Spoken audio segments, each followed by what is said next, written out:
係咪就係話我喺香港讀唔成書？我將來嘅發展就因為咁樣而止步呢。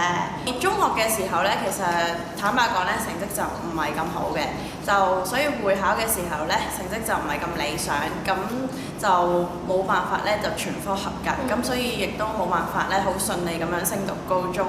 咁當時其實都困惑嘅，咁究竟係要出嚟工作啊，定係重讀會考呢？咁但係最尾同屋企人傾過之後啦，咁媽咪都支持我繼續升學嘅。咁但係咧，佢就問我會唔會考慮去第二個地方讀書啊？咁可能會有一啲新嘅發展。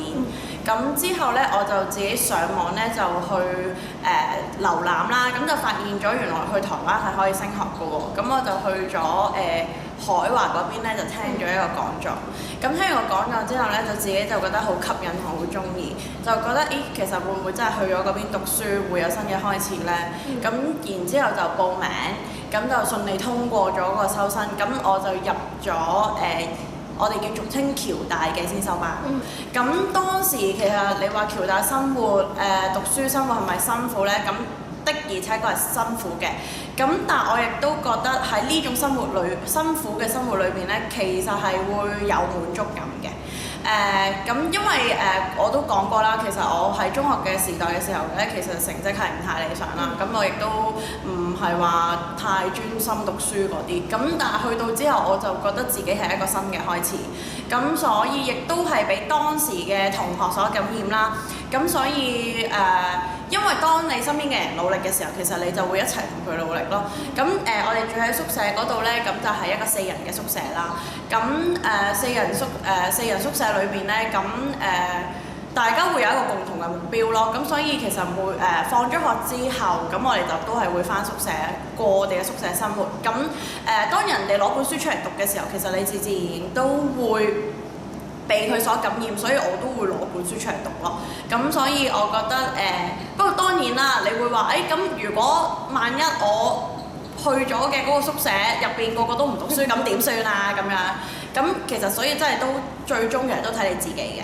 咁你個目標明唔明確，你自己想得到啲乜嘢，你要話俾自己聽。咁所以因為我嚟到係想有一個新嘅開始。我亦都真係想繼續升學，咁所以攞翻起本書咯，咁就俾心機啲去讀，咁所以其實最終就好開心咯，可以去到國立台北大學。咁畢業之後咧，翻到香港咧，我咧就本身就去咗讀碩士嘅課程嘅。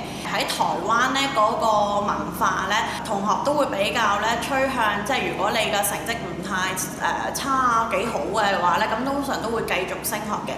咁所以其實我都受到呢個文化嘅薰陶啦。咁所以翻嚟香港咧，咁我就讀咗1年嘅中文文學嘅碩士課程嘅。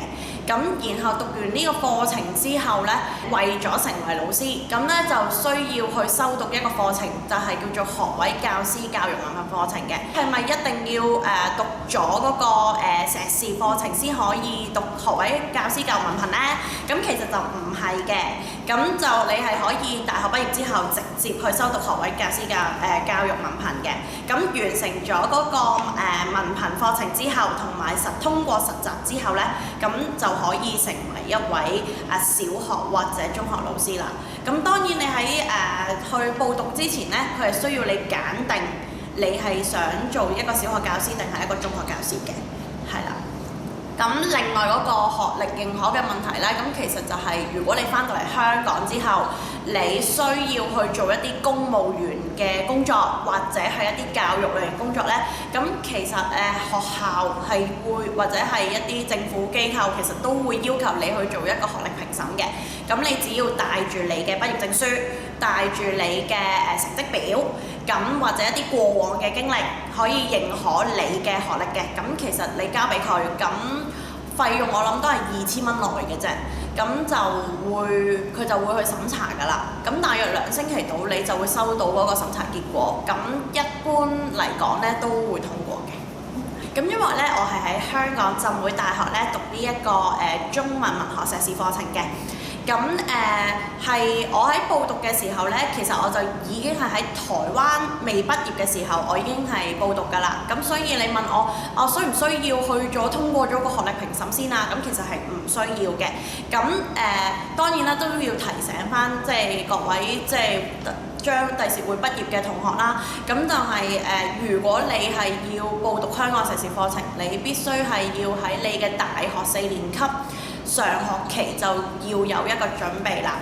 咁又要有啲咩準備呢？咁其實你都要首先搜集翻你歷年嘅成績表啦。咁亦都你需要去寫一個自傳啦。咁亦都要寫一個研究嘅計劃嘅。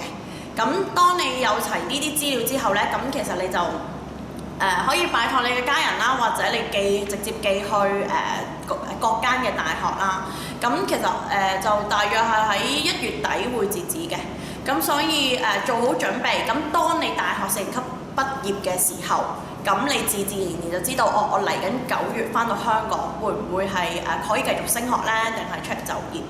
係啦。其實我覺得台灣嘅大學生涯係對於我而家做教師，的確係一個好大嘅影響。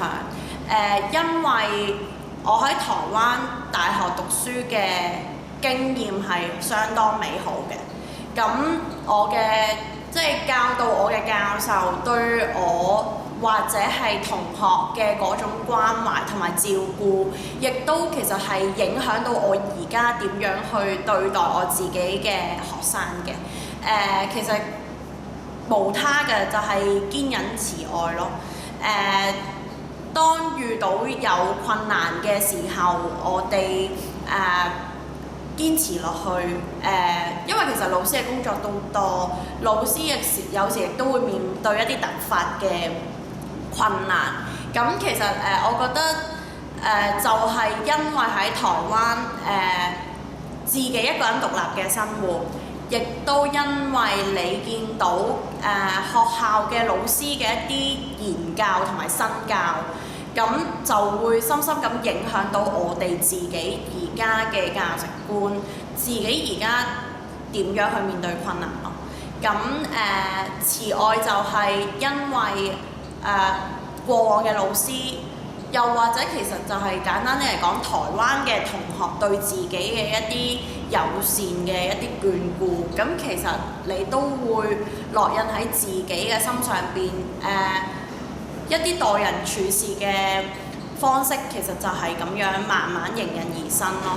咁所以到而家用呢一種嘅態度，或者用呢一種嘅價值觀去教育下一代，咁其實就係受到以前嘅影響。